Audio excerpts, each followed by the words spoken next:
10, 9, 8, 7, 6, 5, 4, 3, 2.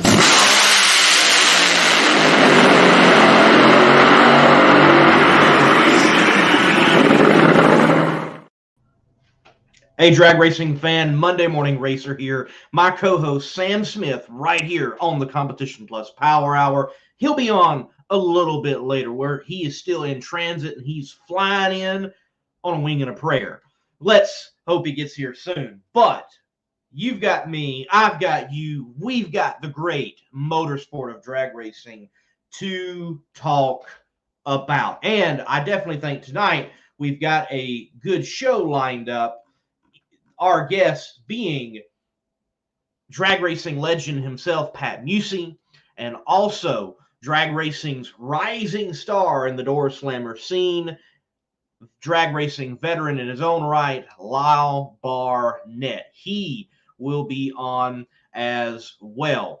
So, guys, there's a lot to talk about in the world of drag racing. Drag racing never stops now. There is always something happening in the world of drag racing, and maybe you have been blessed enough that you've just traveled with drag racing and gone down to Florida. You know, we're awaiting one of the big pro mod races in the U.S. Street Nationals down there at Bradenton coming up in a couple of weeks or so. $30,000 on the line. Pro mods showing up once again in Florida, just as they did in the Snowbird Nationals, and looking forward to them taking the track and really kind of kicking off the drag racing season, if you will. But there's already been plenty of testing happening down in Florida for the door slammer folks. Also, from what I understand, some of the motorcycle folks. So we are definitely shaping up, getting in gear for the first races of the year for various classes, whether that's the Winter Nationals, whether that's the Gator Nationals, or if they're looking out for that outlaw scene and going to be down there at Bradenton to shake things up in the world of Pro Mod. Hey, by the way, if you haven't seen it, Joe Costello, he had a race with Ryan Ayler. I was able to be down there. I filmed it. My video version of it will be coming out later on Monday Morning Racer, but you can check out his video on WFO Radio TV. They're on YouTube, and pretty cool deal. Joe Costello versus Ryan Ayler, the pro stock motorcycle rider, and it was a best 2 out of 3 competition. It was pretty cool. Love what Ryan Ayler has got going on with the Tampa Bay Race Rentals. Check out that program. If it's been a long time since you have been in a drag car, or maybe you've never got to step foot in a drag car, they have made it easy for someone to go drag racing down there near St. Pete, Clearwater, Florida, Tampa Bay area at Showtime Dragway, Tampa Bay Race Rentals, and they've got these shootouts. So take a vacation, get down to Florida, get into one of these shootouts, $100. They'll teach you how to drive the car, and it's a 2020 Mustang with drag radials on it from Mickey Thompson. You know, they do about 90 in the 8th mile. It's a pretty good, quick little ride, and you really get the experience taking a pro tree of what it's like to drag race if you've never done it before, or if it's been a long time since you have. I know it was a lot of fun because I got back behind the wheel for the first time since my junior dragster days. So check out Tampa Bay Race Rentals. You can see the action, WFO Radio TV, Joe Costello versus Ryan Ayler. If you have not seen the outcome, well, I'm not going to spoil it. Go see who won, Joe or the pro in Ryan Ayler. Well, look, let's see who is checking in tonight. Randy, thank you for checking in. Mikey, thank you for checking in. Drag Racing Central, hello. Gary chiming in. Doug. John also. Hello from West Virginia. Good to have you watching from West Virginia. Mike, he chimes in and says, hello from high on the hog, Victoria Harbor, Ontario, Canada, where it is 17 degrees outside and 74 inside. Mike, I understand. I lived outside of Rochester, New York for about 6 years on Lake Ontario, and yes, about this time of the year, it can be just about that cold and that much and plenty of snow and you're wondering, will we ever see that big burning ball of gas in the sky again? Enjoy it, man. Glad you're inside. Corey says, happy Tuesday. Yes, happy Tuesday. Roger Richards, photographer extraordinaire. Evening. Good to have you, man. Good to have you. As Gary Stroud says, Geezer, referring to Roger Richards. Geezer Tour, Facebook. Ladies and gentlemen, on Facebook, you can follow Roger. He posts a lot of great stuff. Scott says, hi, Lee. Hi, Scott. Vinny, hi from the Feather Duster, which is a beautiful car. Beautiful car. Mikey says, sorry to dampen the mood, but rest in peace, Tim Slavins. Yes, definitely. We're going to be talking about that later. We're going to talk about that definitely with Lyle. We're going to give him some time to speak on that matter for sure later on. We'll take Drag Racing Central's question real quick. What's a track that isn't on the NHRA schedule that you would like to see added? And at this very moment, I'm going to add in my co-host with that question. Hello, Sam. Take it away. What's a track that you would like to see added to the NHRA, and I'm going to assume Camping World professional schedule? I don't know. I mean, there's some tracks down in. Get off the show. I can't take that. I can't take that now. I need answers. We need answers here, people. I'll bring Sam I'm thinking back. here, like Valdosta. I mean, I'd like to see Valdosta on it, but I mean, it's not going to happen. The only reason why I would like to see that, I'd like to just see, some flying NHRA cars. But I mean, since it's the home of Donald Long and that's what he does there. But Empire is a good choice. That's a great choice. Empire is a good choice. And I will say, Empire has been making huge, sweeping improvements. And also, Empire has one of the longest shutdowns for a drag strip, like anywhere.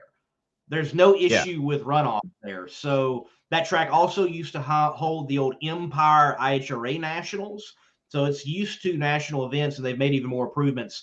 We definitely would need to see a switch from IHRA to NHRA, but you never know. You never know.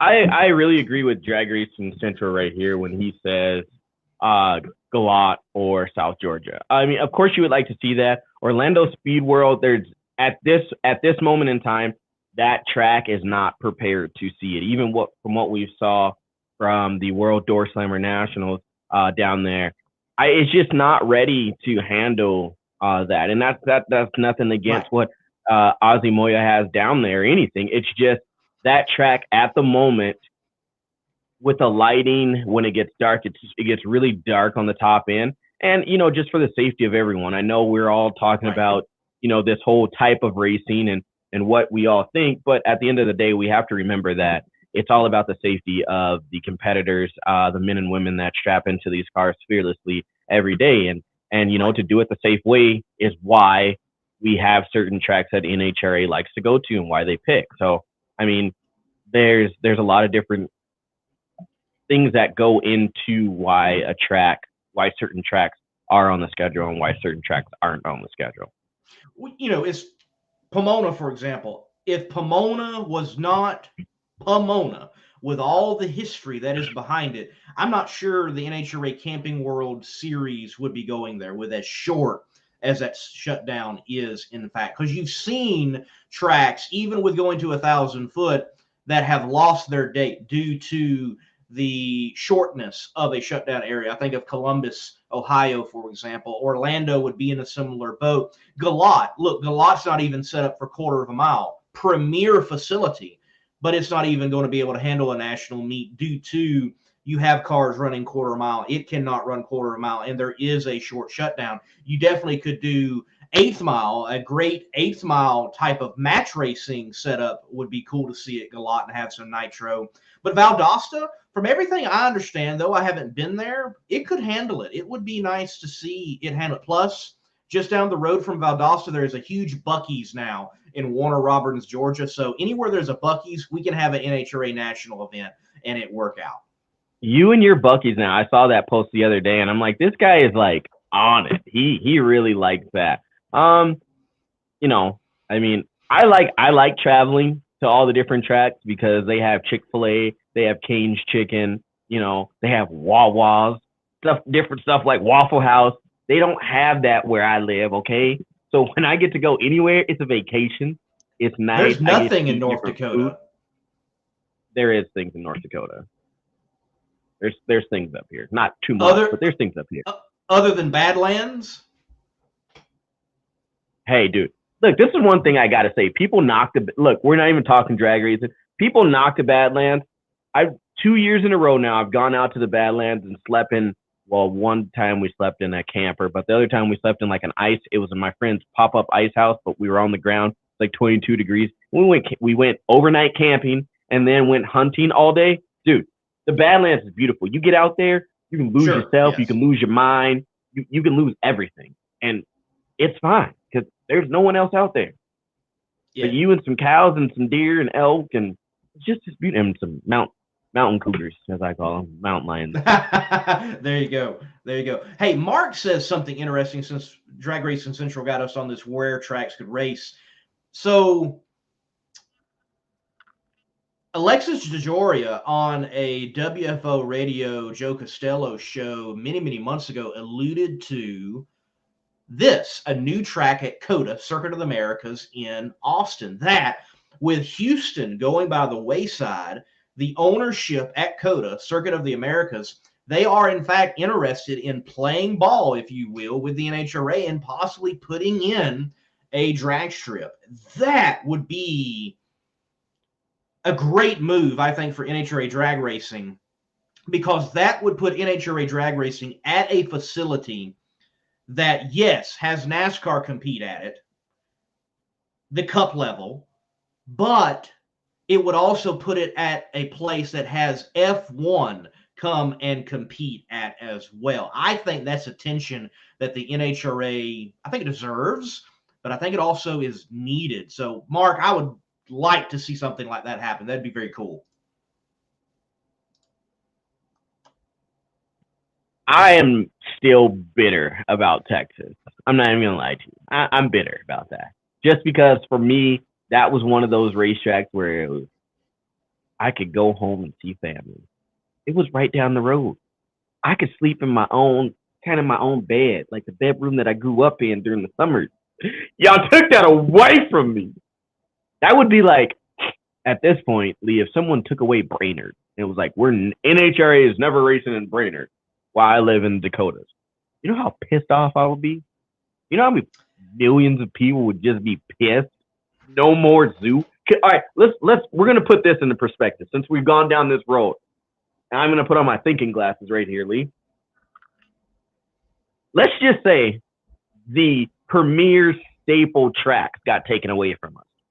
I'm gonna say Brainerd. I'm gonna say Las Vegas. I'm gonna say Indy, and give me one more. Give me something on the East Coast. Z-Max. Z-Max, yep. Great choice.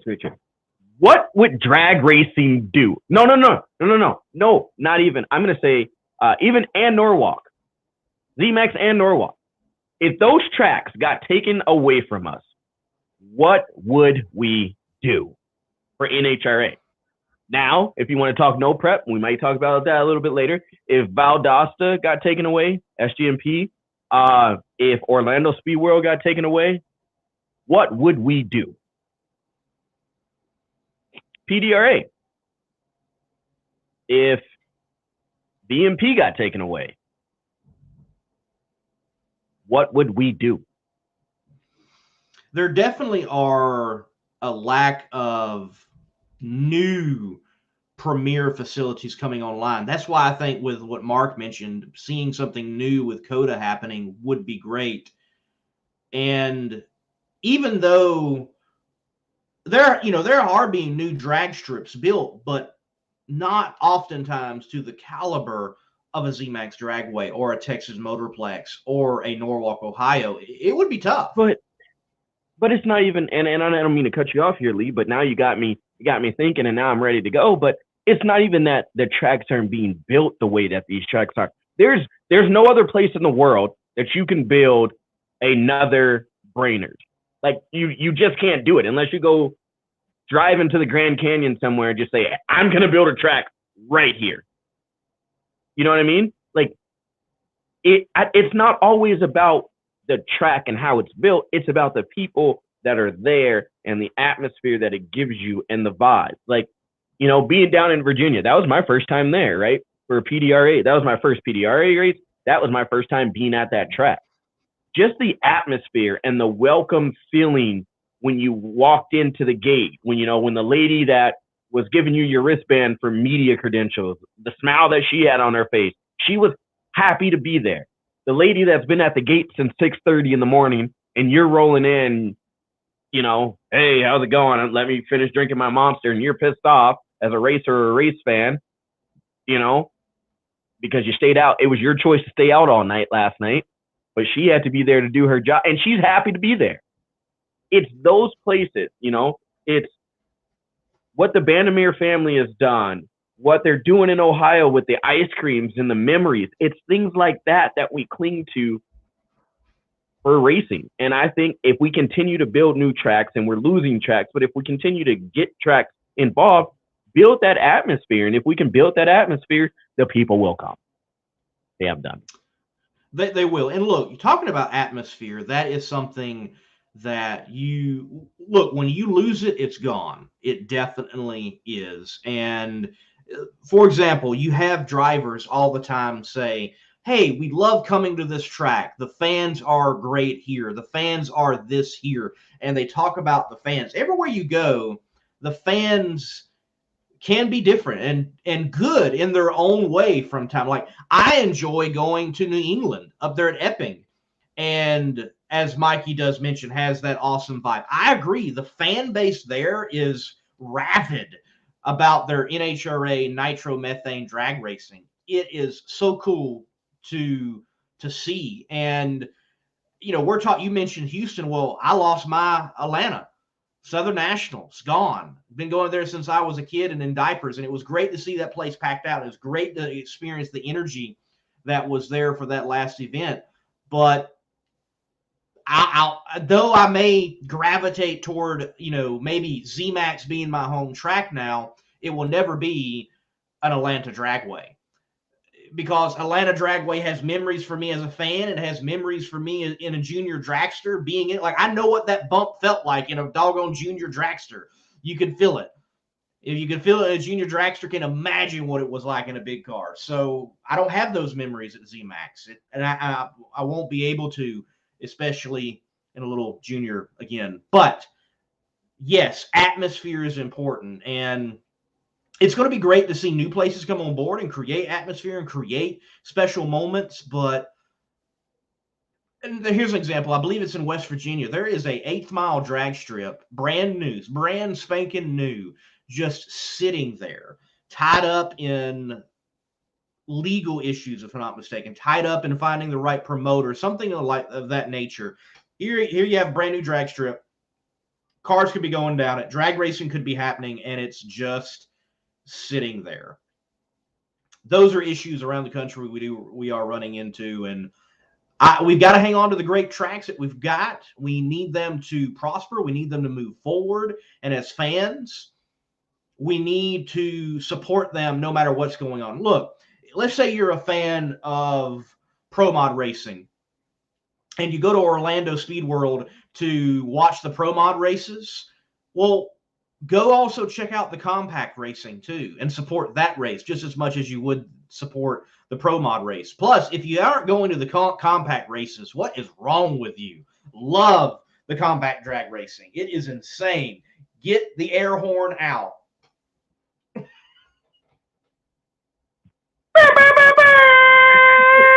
Sorry, it was a little delayed there. Hey, and this segment has been brought to you by Monster Energy, because we're bringing the energy.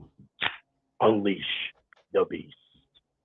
Well, man, look, we're about 20 minutes in. Let's take a break. Let's come back and let's talk about a few articles on competitionplus.com. Some good ones that dropped today, from what I understand, about the future with drivers and NHRA and who can carry it, and Don Schumacher himself. We'll take this break right now. Weldon Pumps, ladies and gentlemen, I want to say thank you, Weldon, for sponsoring the show. And if you're looking for pumps, It's well done.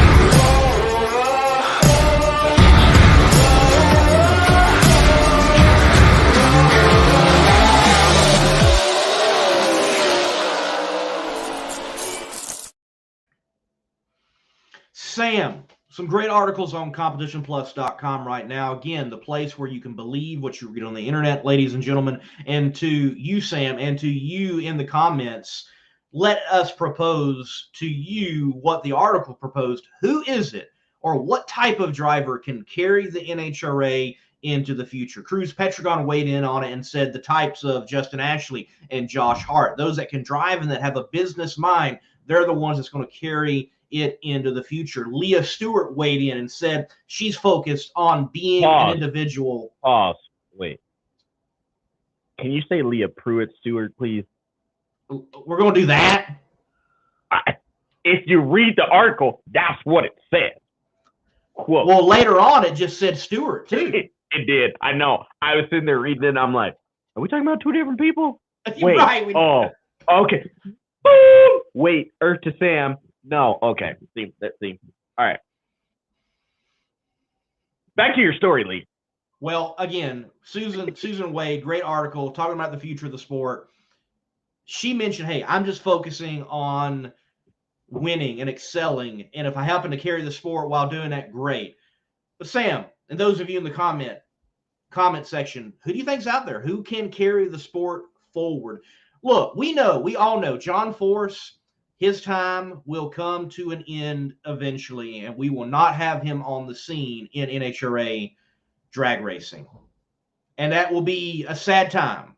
But the sport will go on. Who can carry it? Who's the type?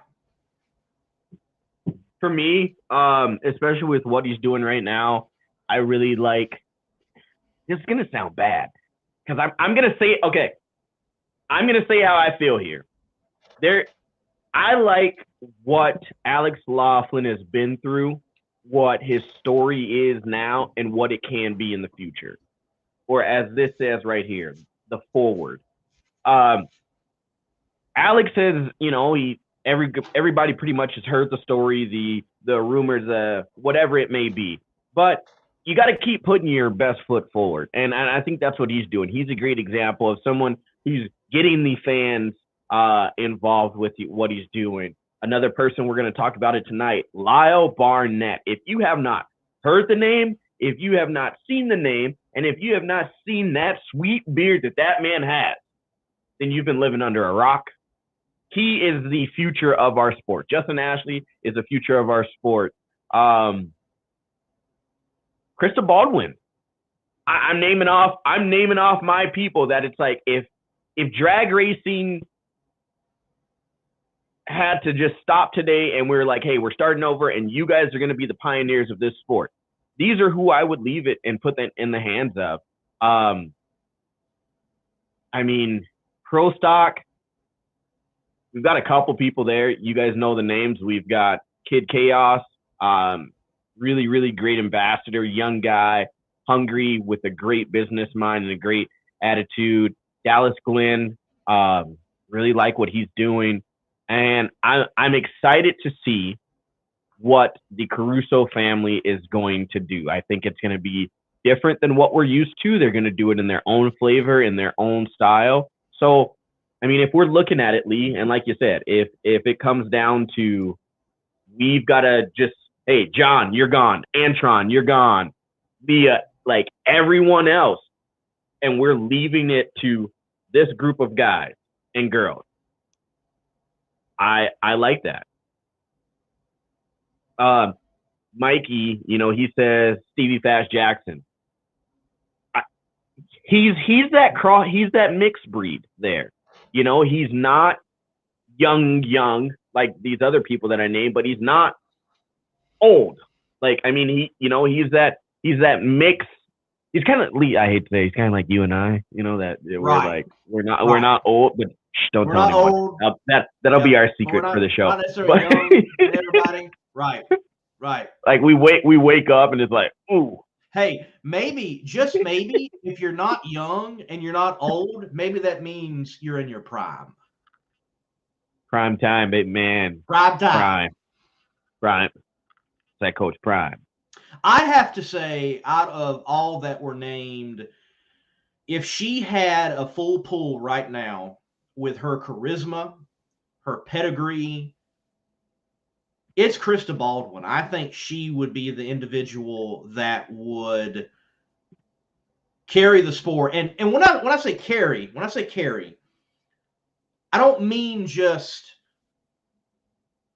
within the NHRA, because it's more than that. I think Krista Baldwin will be someone that outside of drag racing, people would recognize because of her charisma and her passion for the sport. I mean, like what she did after that round win at Z-Match, that's what we need. I forgot one, but we talked about him quite a bit last week. Travis Shoemaker. Yes, another one. That is another one that, you know, I would feel comfortable with that. And there's nothing, you know, yes, we are some young whippersnappers. That's one of those words, Lee, that if I see it, like I can't just say those are some whippersnappers. It just doesn't whippersnappers. You got to get some Southern soul in there when you hear that word, whippersnappers.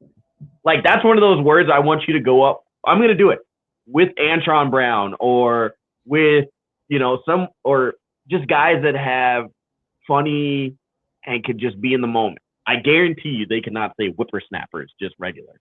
I can barely. Whippersnappers. See? Okay. Anyway, back to what we were talking about. Yes, I would leave drag racing on their shoulders. Sorry, guys. This is a late night show. We're having fun. It's not going to be all serious. If you don't like it, you're whippersnapper. Right. Scott, he says we need to get Alex and Palmer on the show. I completely agree. We need to work on that. Matter of fact, after the show, why don't y'all just tag them? Maybe we can get them on here. Everybody tag right now. If you're listening and you want Alex Laughlin on the show, comment, share, do whatever you got to do, and say, Alex, you need to be on this show. Tag them. Boom. So this is Bobby chiming in. We don't want questions from him. Right. Boss man, you're supposed to be asleep. Yeah, supposed to be asleep. So he says, just a question, guys. Love the new generation of drivers, but when have you seen a line of autograph seekers for the young drivers like you've seen John Force, Tony Schumacher, and Ron Capps? Well, I would say because we have QR codes. They have QR codes. Well, one, I would say we're talking about if those folks aren't on the scene, for one. They will be off the scene eventually. And I hope it's a long time. But I'd also say at the Texas Stampede of Speed, I remember that huge autograph session. It was pretty evened out. It was rather evened out throughout. I mean, yeah, I know there was a lot over at John, but the way they had it worked out, people were interacting just about equally with each and every driver. And I think that's because there were so many drivers. It was expressed to me that a lot of autograph sessions usually are like 5 drivers and that's it. But at the Stampede of Speed, it was like 15, 20 drivers representing every class imaginable. And that was a cool deal. And you saw a whole lot more interaction with those guys out there at what the Stampede of Speed put on in Waxahachie, Texas, there at that great park. What'd you say? Stampede of Speed. Right there. Where? In the town of Waxahachie. See, you can't say Waxahachie, just like you can't say whippersnapper. Right. Yes. Great. Yes. I'm asking Lyle as soon as he gets on the show. Sure, you can do that. Lee, Musa, have fun. We're talking drag racing, man. Hey, here is a guy that everybody should get the autograph of, Roger Richards. If you see Roger, you need to get his autograph, ladies and gentlemen. I just want him to teach me how to use a camera the right way. He can teach all. That's an autograph to me. You know, right. Teach me how to get a good picture. Damn, you should be. Jay Pierce says, big fan of Pat Musi. Well, Pat, Jay, let me say we are still waiting on him to come in the studio, but as soon as we got him in the studio, we will bring him on for sure.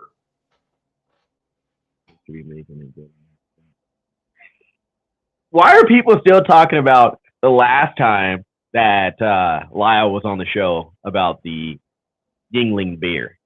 They don't have it where I live. They don't have it where I live. You can't order it. Well, the reason why is because you need to keep up your end of the bargain.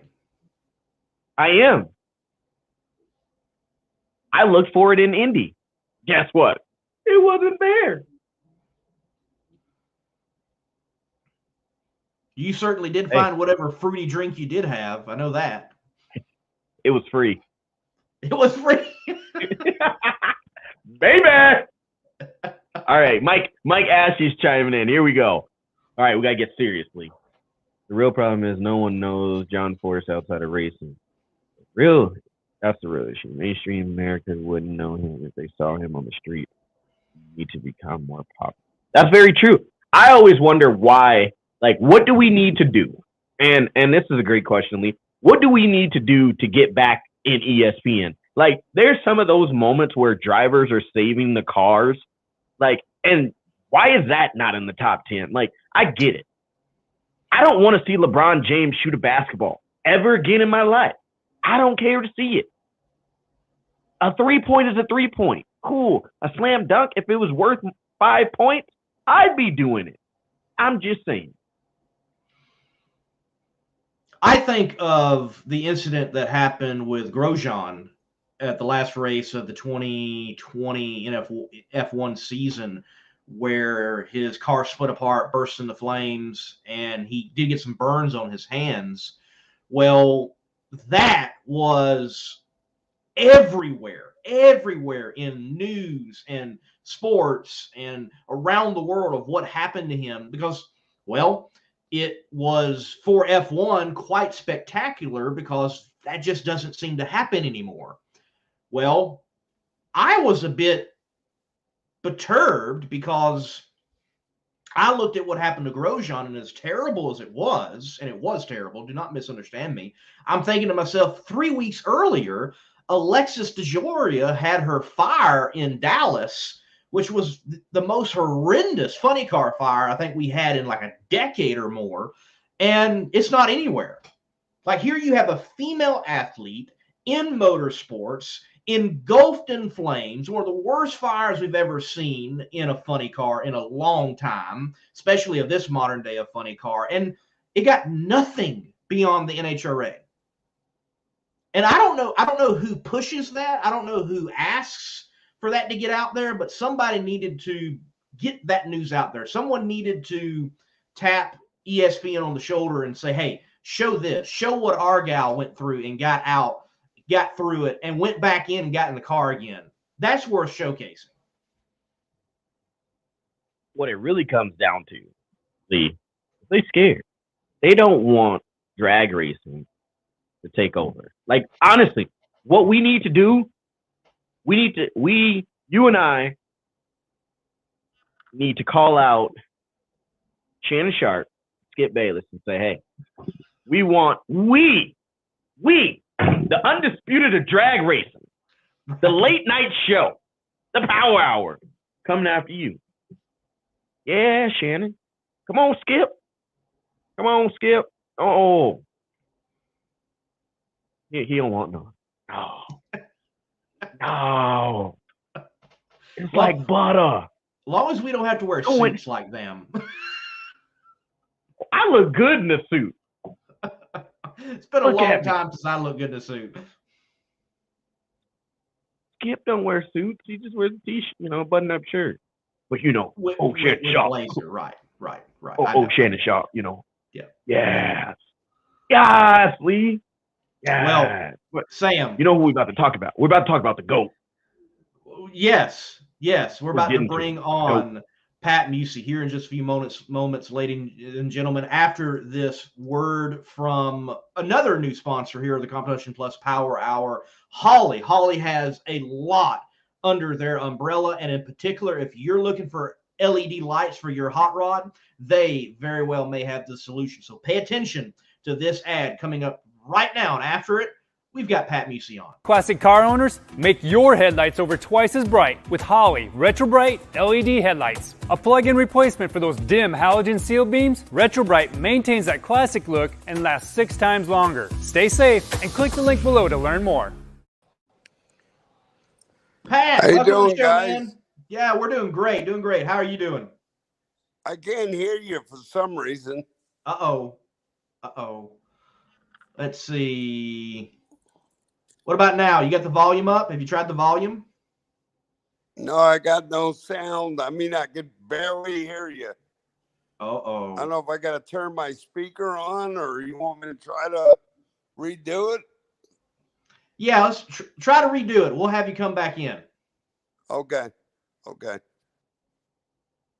All right, technical difficulties, ladies and gentlemen. It happens. Hey, this is the thing, Lee. We can joke about it. We can have fun with it. We can say whatever we want. But just like right now, we are about to have Pat Musi on this show. This isn't the first time we've had him on the show. But just think about that. Like, when people say that we're not doing a good enough job at marketing, Pat Musi is known everywhere. You know, I mean, you go to most racetracks, most guys that are running a nitrous engine are going to be talking about the one and the only Pat Musi. That's right. Can you hear us now, Pat? I can't. I can hardly hear you. For some reason, my speaker ain't on.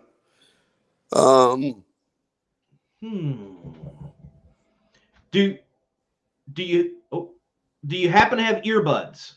No, I get earplugs. Can you give me a second? Yes, take your time, man. MTV Cribs brought to you. We're gonna remove Pat for just a moment. He's off to hunt the earbuds. He was hollering for someone there. It's okay. That's Pat running any PDRA races. I don't know, man. She's doing a lot right now, I think, with the no prep things. That takes, I mean, I don't think a lot of people really understand how much time that really takes. Like, with, showing up and, with their recording and everything else, there's a lot of stuff that goes into that. And, I mean, I don't want to say you got to go where the money is, but you got to go with what's hot and what's consistent for you right now. I mean, I don't think she'll ever really give up what she's had in PDRA racing. But, I mean, right now, I think the best fit for her, their program and what they've got going on, what her and Kai's got going on, is at that no prep Kings racing. And, I mean, you can knock it. You can say whatever you want. But, I mean, it's a tough field out there. It is. All right, Pat, how are we doing now? Oh, boy. Can you hear me? We can hear you. Yes. Yeah, you guys are coming over like it's robot talking. Let me try one more time. Oh, boy. Okay, try again, Pat. Try again. Oh, sorry, ladies and gentlemen. Technical difficulties. It is a live show. You never know what internet signals are going to be like. So here we are.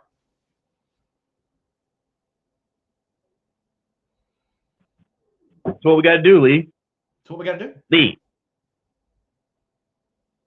right now, if you could have Pat build you any motor, what would you build? What would you have him build, and what would you put it in? I think that's the great question.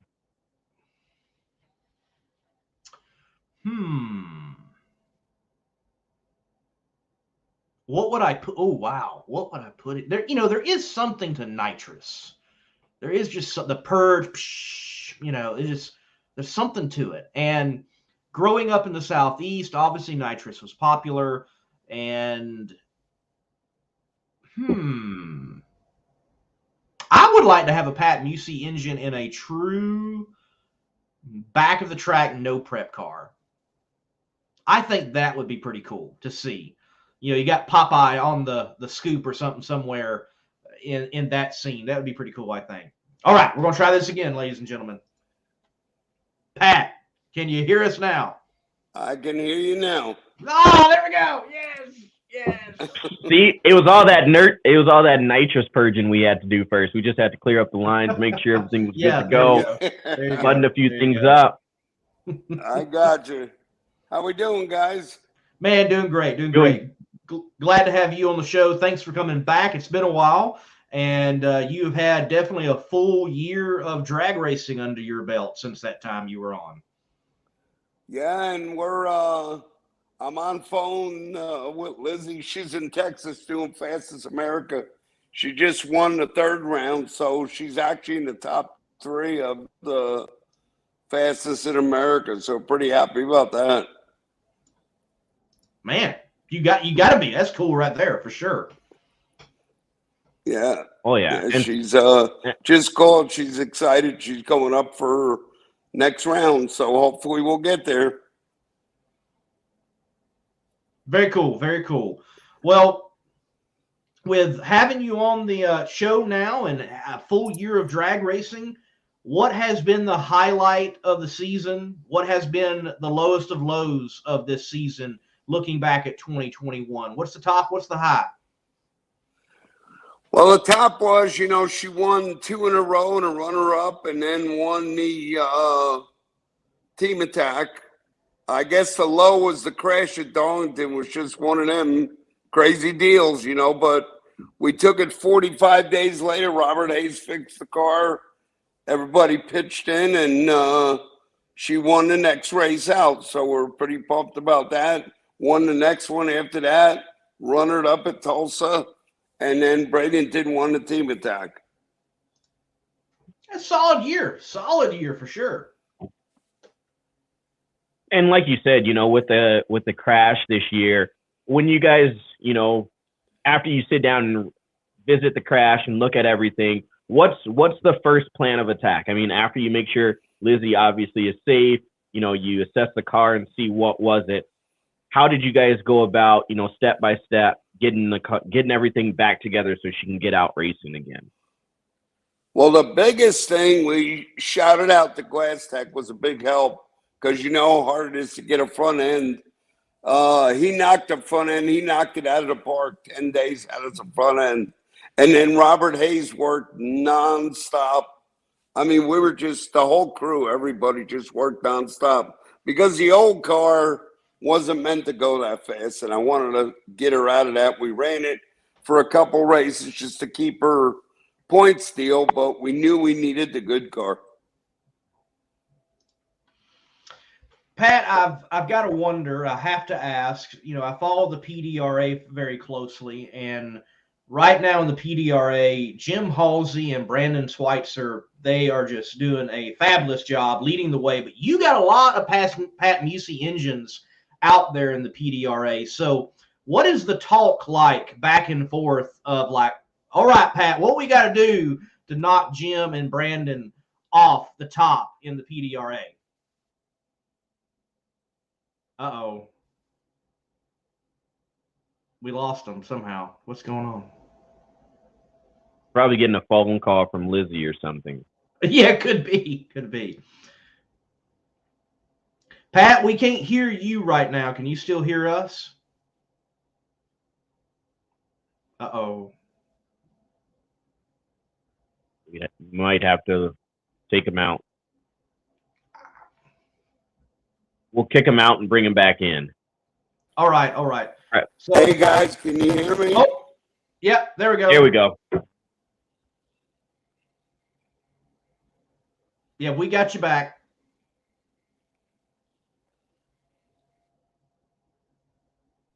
And we don't. Oh.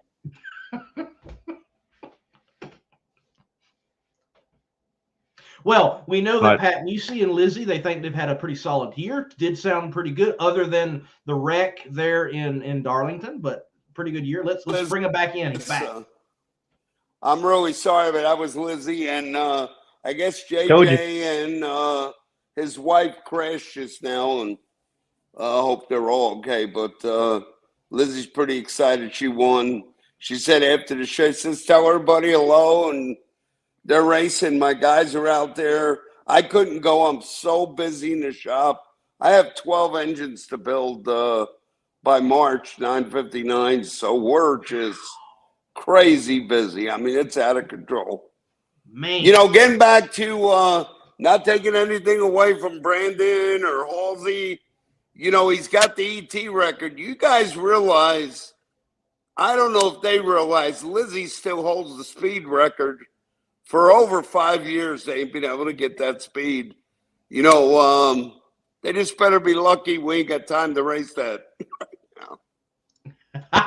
There it is. There it is. That's right. You all still hold the record for sure. And it has stood for a long time. So that you've still got that feather in your cap. And yeah, I know not too many PDRA races in 2021, 2022. What's the thoughts with Lizzie? Well, the schedule's just cramming. We got 15 no preps to do. We've decided to help, you know, all our customers. I mean, Tommy Franklin, Freddie Scriver, Dino Marinas. We got so many guys that are going to be hitters. Jay Cox has joined the team. Marcus Butler. Right. Boy, I hope I don't leave anybody out, but I've been blessed to have so many good customers. So we're going to be coming at them pretty hard. I'll try to attend as many as I can and help out. We're going to start testing in March as soon as the weather breaks. And we're going to give them a run for the money. You know, we kind of, you know, just really had the COVID deal. We didn't have enough time to do everything. I mean, Lizzie got to run one race with that Pro Nitrous car. We decided to sell it because it's just a waste sitting there, you know. But the Bonnie car is really fast in the no prep deal. We got all our customers we're going to support PDRA. You know, Ricky will be in NHRA.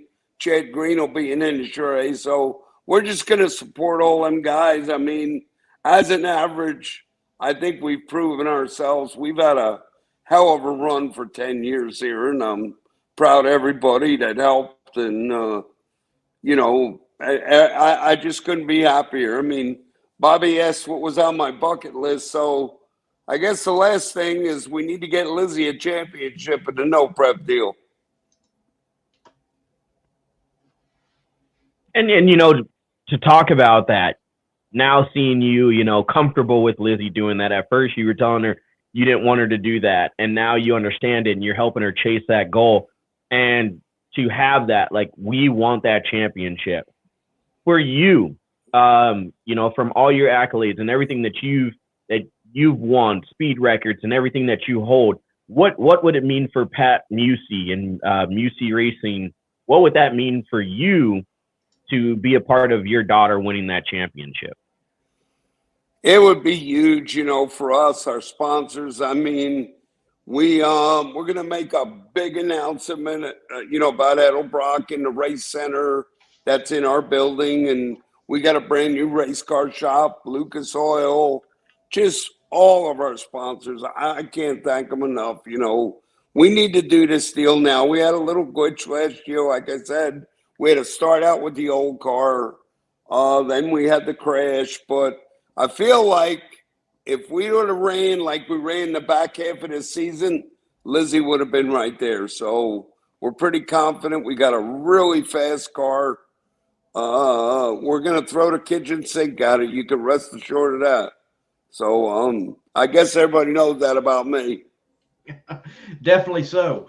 So the no prep scene at the level in which you all are racing in, it is a TV show. I know it's racing, it's real racing, but you've got the production, and you know, you're used to an NHRA national event or a PDRA event, and you're running, you go back to the pits, you get it back out, you get up there, run. What's it like working around and in and through the production element from your perspective, crewing it, tuning on it, and your daughter being in it? I mean, a TV deal doesn't bother me because I've always been there. I guess I become a character, but you don't get a qualifying sheet. You pick out of a bag for your next race. I mean, those are things that really took me a while to wrap my head around. Not take anybody for granted because you don't know how fast they are. We don't know how fast we are. We can get close on a computer, but we really don't know within hundreds of what we ran. So that takes a while to wrap your arms around. But anybody that thinks that it's anywhere near say a PGRA or even an NHRA racetrack surface, there is no glue the whole weekend, no tractors, no scraping. We race on whatever's left at the track. So it gets pretty good, as round goes, but you got to be on your toes first round. I mean, it's a whole different deal. But I feel like we've learned, Ryan Martin won the deal, and my hat's off to the guy. Listen, the guy just worked. They could say what they want. He got some breaks. Everybody gets breaks. But he tested, he worked. I mean, he's really a good guy, but Ryan, unfortunately, I'm coming for you, buddy. That's what I like to hear. A little call out here on the Power Hour. That's what it's all about, having fun. Okay, another question. The news of the Coughlin family entering the no prep scene. How do you feel? How do you feel about that? I mean, Paige breaking the news, right around the PRI time, saying, "Hey, you know what? I'm coming out there." Not only one being another female in this game, but now just the Coughlin family. What do you think that adds and brings to the no prep world? I think it's great. It just shows that a family like that can take us seriously. I mean, it's a serious deal. We're racing, we're racing for way more money than these other guys are. I hate to say it like that, but there's a lot at stake. I mean, Lizzie's right now in Texas racing for $100,000. I mean, it's hard to wrap your arms around it, but for those guys to see it and understand it, I just think it's a really good thing for the sport. I've said it all along. It may be a TV show, it may be whatever, but I think we're getting attention to our sport. It definitely is bringing attention to the sport. You cannot deny that. And it's great to see competitors getting the payouts that they deserve with all the time that is put in and the money that is put in and the challenge that it is to drive in the situation that they are in the no prep scene. What do you think about some of the local no prep scenes out there, like the back of the track movements and things like that? Are you finding people making a connection to you from like that scene to your business, or is there still a disconnect? No, absolutely. People ask me, well, what does it really do for your business? At PRI, a guy walked up to me, gave me a deposit on a 632. He said, I've seen you on the show. I don't want anybody's engine but yours. And it happens once a week. I mean, our branding is just getting bigger and bigger, and we try to put out the best stuff we can, whether it's an Edelbrock BC 555 all the way up to a 959. We've kind of tried to stay out of the one-off deals because we're just too busy. I don't want to get anybody mad. We just can't do what we have to do right now, and we want to be good at what we do. And the show has been great to get our branding out there. The phones are ringing. I mean, it's just great. And I was going to say that, Lee. I mean, just with having Lizzie out, on the TV show, it's got to bring business. But then, with her fiance Kai Kelly, and his name and what he's done and having your power too there, it's got to bring people to say, hey, man, I got to, if I'm going to be able to compete and everything. Drag Racing Central does bring up a great thing. When no prep local no prep races pay more than a top fuel championship. It's true. I mean, I've gone to some of these races down in Texas and Louisiana, and these guys, I know I always have my prop money here, but guys are walking around with this kind of money for side bets. They are. No lie, the track hustlers, and I'm gonna have them on my show here soon, just to kind of talk about how they got so big. These guys walk around with money like this. I drove 18 hours to go to Tulsa, Oklahoma to watch one of the live events, right? These guys are betting their shoes. They're betting their cars. No lie. Farm truck. Yeah. No, it was actually Asian. Asian made a bet with the guy. He said $300, and he picked Ryan Martin over, I forget who it was. He said $300. The guy says, I got two. He said, okay, $300 in your shoes. I mean, $200 in your shoes. These guys made a bet on the starting line in the middle of the day. Like, why? Like, NHRA, first round, call outs, please. Or, hey, when we go to Vegas, it's Vegas. Let us bet. Like, come on. Like, who would not want to see in Vegas? I'm going to say it. You've got Justin Ashley in one lane. You've got Leah Stewart in another lane. You've got Antron Brown, and you've got Steve Torrance all lined up. And you got guys standing behind them with $100 bills behind them, first round call outs. It's Vegas. Who's not going to do it? It brings excitement to the sport. And I don't care who you are. There's nothing like, 10,000 horsepower. I give it to you. Hands down, there's nothing like it. But if you've never stood at the starting line of one of these small grudge races, there's guys right next to the car.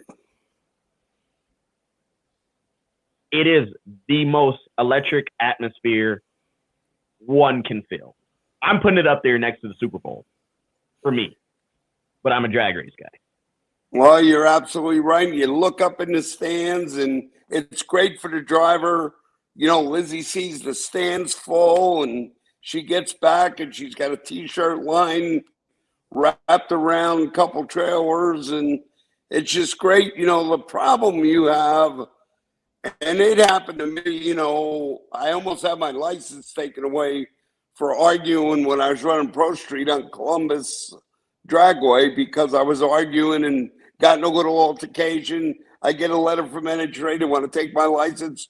God bless Vinny Knapp that owned Englishtown. We were best friends. I go to his office. He told NHRA just like it is. Look, we hire Pat to match race just because of what he did at Columbus. The rivalries, the talking, that's what we need. The John Force, the Snake, all those rivalries, they want to be this corporate deal. Well, guess what? People want to see a show. We're entertainers at the end of the day. Yeah, we're all racing, but goddamn it, get off this corporate deal and get your you-know-what out of your butts and try to see what we're doing, and maybe they can get there. Then now look, on the other hand, the racers in NHRA get it, but, what can they do?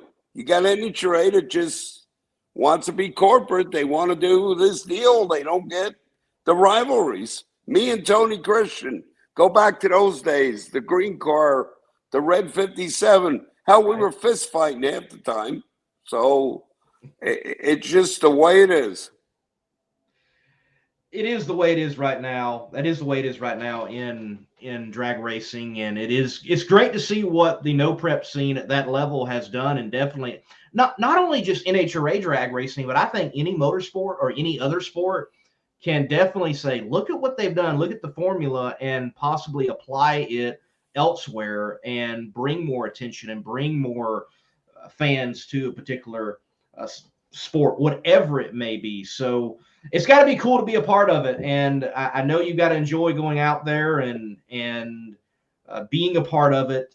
With that being said, what is the atmosphere like at that type of event with those guys compared to what you've experienced in the past at like an NHRA national event or PDRA? What are the differences? What are the similarities? Well, you have a lot of guys that really haven't raced national events like I have. So it's kind of hard to get them to come around, but they're coming around, I gotta tell you something. A big shout out should go to Sam Corcus of Pilgrim that does it for Discovery. He has figured out how to take, people say, do you watch the show? I actually watch it because all the twists and turns of how they edit that and make a reality show, I think is really great. That's another thing that people miss. When that thing, they may know who won and it's later, but get it in your head. We're on primetime Monday night on TV. So I don't care if it was filmed a month before, it's still a killer show. Sam does a great job. I got a lot of respect for the guy, and I think it's a great deal.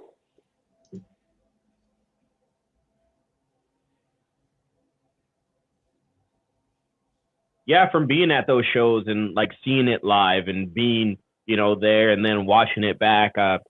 Actually, the first time I watched the show back that I was at in Tulsa, I was too busy trying to keep tabs because I was giving away a prize for if people caught how many times I was actually on the camera. But watching it back and watching, the full episode, I'm like, okay, the way that they tweaked this run to set up this shot, a commercial later, or the way they left you on edge because maybe most people know him as Boosted GT, but Chris, the way Chris said something or the way that someone did something, they make it to keep you drawn in. And I mean, like you said, primetime Monday night, there's times when there's a football game on. My beloved Raiders will be playing Monday night. And I'm like, okay, commercial. I'm like, all right, commercial from the game. All right. Yeah. TV show. Yeah. And then it's like, that commercial from the game is already over and it's like 3rd and 9. And you're like, ooh, we really need this first down, but I'm not going to miss this run. So I'm just going to record. I'm going to record both of them and then I'll watch them back and forth. And then later I'll just go through and watch the whole thing. But I mean, we can't argue with it. We can't fight it. Bobby commented a little bit ago and said, guys, you're trying to mix a T-bone steak with chocolate cake. Hey man, if they bring the dessert out before I'm done with my steak, I'm not gonna not eat the cake, man. I'm sorry. Like I hear you. If it's cake and steak, then hey, it may not be steak and shake, but it can be cake and steak. Well, you watch Yellowstone. Kevin Costner told the kid to put the cake on a steak. Don't ruin that for me. I haven't even. That is the one thing I have not started. That is my race season. What I figure with Yellowstone, I am going to wait till race season when I'm like on the airplanes and in hotel rooms. Then I can binge watch Yellowstone. So that's my plan for this year. So no one can hopefully ruin that for me yet. But everybody, everywhere I go, they're like, "Oh man, the episode of Yellowstone." I'm like, "No, stop talking about it." Well, I can tell you one thing: just stay away from the train station. That's one thing that I think everybody knows about the show. So Pat, Clint Allerton, he's asking, what do you miss about driving, and what would it take to get you back in the car? And I want to take that a little step further. I know you've done street racing in the past, but in the situation of the modern day no prep, have you tackled that at all in any testing to get any time behind the wheel? I haven't had a chance, but the new shop is so close to Mooresville, so I'd probably go there, scuff tires, go to the 330. It's a little short to run the Bonnie car there, but I could fit in that car, and there may be a little deal floating out there in Nostalgia Pro Stock car, but I could still get in anything and drive it if I want to, but like I said, I'm really, really busy, but I'm trying to get caught up by April when we start so I can focus on what we're doing here. Hey, Sam, that's some cool news. Maybe some Nostalgia Pro Stock runs. And I need to get down to Mooresville, apparently, or up to Mooresville and You catch need to him come doing some check the testing. shop out. Yeah, I need to. I know. So, my boss, Doug Foley, had his, a shop there in Mooresville. Right across the street. Yeah, right across the street pretty much. So, yeah, I've got to get back up there and check your place out and Wilkins' place out and a few other guys. And, speaking of having the shop in Mooresville, drag racing, the hub is known as Indy, but that's really Nitro. There's been a growing hub in the Mooresville area for the door slammer guys. Do you feel like that is continuing to grow and that you've got that business to business and partnerships happening and developing in that area, and that's the hub for door slammers in our day and time? It's the hub for that. It's the hub for, you can find anything in a 10-mile radius, you just can't beat it. Mooresville is a place it's race city. So what can I say? But drag racing is getting bigger and bigger and bigger there. It always was big in the South. If you remember my iTrade days, I raced a lot in the South, so I had a lot of friends. So it was a great fit for us. Our business just skyrocketed when we moved to Mooresville. Yeah, great location, and you got Charlotte just down the road. So much business is happening there. It's good to hear that business is doing well. So look, you've been doing this for a long time, Pat. I've got to ask. You got to pull out of the story bag for me. And you mentioned, the days with Christensen. So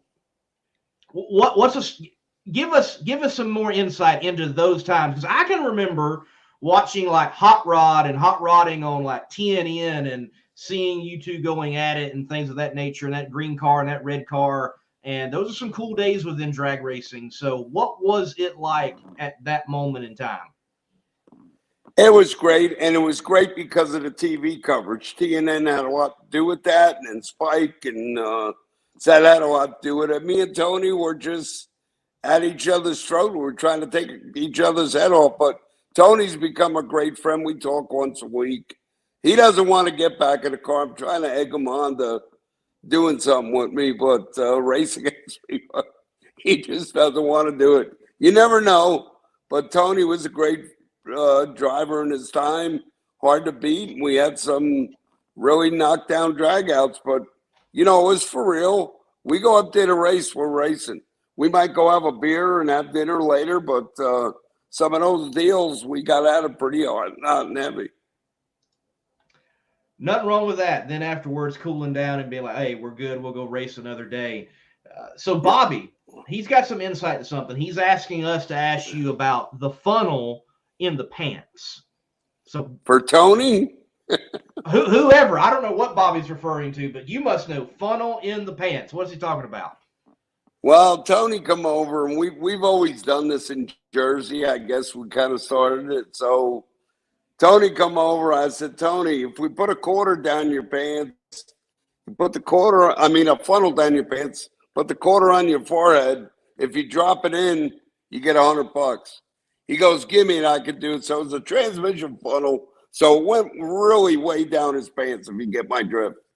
So as soon as he leaned back, I poured an ice cold bottle of water in it. So he got so damn mad.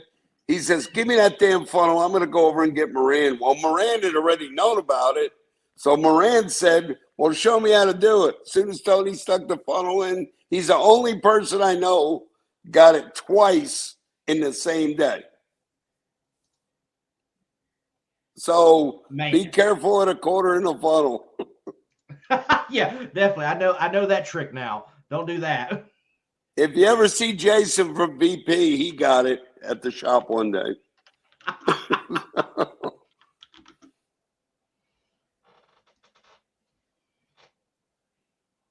What else you guys got for me? I mean, I'm just sitting here enjoying the stories. I mean, I know never to go near a funnel, a quarter. Yeah, there you go. You got that. Like, but hey, Sam, I'm gonna have to try that on somebody. Yeah, we know you got to try it. Yeah. Yep. Somebody that didn't see the show, you got to try it. Yeah, it's pretty easy to do. you make sure you get that transmission funnel with the long spout. So you get it down there, put the quarter on your head, show them how to do it once, and make sure they ain't got no water around. They don't know about it, and then you got them. Man, All right. that's, Well, okay, it's a good trick. I like it. I like it. I like it. So with everything going on, Pat, and you said you guys are busy, business is doing really good for you guys. You guys are gaining more business and more traction, even in the no prep industry. But what can we continue to expect from Pat Musi and Musi Racing? Well, the racing level, we're going to try to bring it even farther than we have. But I think the biggest news is the announcement from Edelbrock and the Edelbrock Race Center that's in our building. You'll see some actual race parts finally. Vic could be proud of me. Vic brought me into Edelbrock. I've been there 20 years now, over 20 years, and it's finally coming really to a good point where we're going to market the whole deal. You're going to see some exciting stuff coming out of Edelbrock and Compkins. Well, that is good news to hear, Pat. And look, thank you for your time tonight. And we hope that you have a good rest of your night. Hope Lizzie does well out there in Texas and you can celebrate however far she may go. And look forward to seeing you at the track or the shop, man. I look forward to seeing you guys. Anytime you're in Mooresville, you're welcome. Cool, Pat. Thank you, sir. Have yourself a good night, and we're going to let you go. All right. Thank you, guys. Appreciate it. Thank you, Pat. Man, Well, hey. You never know what you're going to expect. Like, you never know what you're going to get with Pat Musi, the stories. But, the thing that I'm really excited about and look forward to is Pat is saying he's busy. Is the new prank. That is I understand. I know you're excited about that. You want to pull that out every time you are able to at the track. Greg, we need to get it. Greg will do it. No, I already know who I'm going to prank. Okay. I'm going to prank our next guest. I don't care if he knows, he'll forget. We're going to have fun because, look, man, let me tell you, this dude right here, man, you know what? No, I'm going to just wait. I'm going to calm down. I'm going to drink some water instead of drinking this Red Bull, this Monster Energy, because it's really unleashing the beast tonight. I'm excited. I got energy. Right. Go to a commercial. We get back. But I am going to get Greg Lind with that prank. We got to. Mike, Ashley, don't say anything. Yep, we're getting Greg. Getting Greg. Next, Lyle Barnett. Get your CompetitionPlus.com apparel today. Whether it's our nitro-burning funny car design or the vibrant door slammer design, we have the swag to show you are always in the know. Get yourself a hat too. And we know not everyone enjoys wearing a mask, but if you must wear one, at least wear a good-looking one. Check out the new CompetitionPlusApparel.com for the latest from the place where you have trusted for your news on the internet for over 2 decades. Lyle Barnett. Listen, before we get started, I heard a little Mr. Yingling, baby. I heard a little snippet from Sam Smith about something about pranking me or this, that, and the other. Listen, dude, you ain't pranking me. You might prank Pat Musi tomorrow morning when he's at Hardee's with senior citizens drinking coffee. But you ain't Pat. I love you, dude. I love you, Pat. But that's not really the only thing. Oh yeah, and that is the Southern go-to senior spot too. I love how you pinned it in. So we'll backtrack. Like, man, I'm really going to show my age here, but we're going to backtrack like 25 years back when my grandfather used to. Before I entered kindergarten, he would. I grew up next door to him, and fortunately, I'm 31 years old, and I still have all 4 of my grandparents and.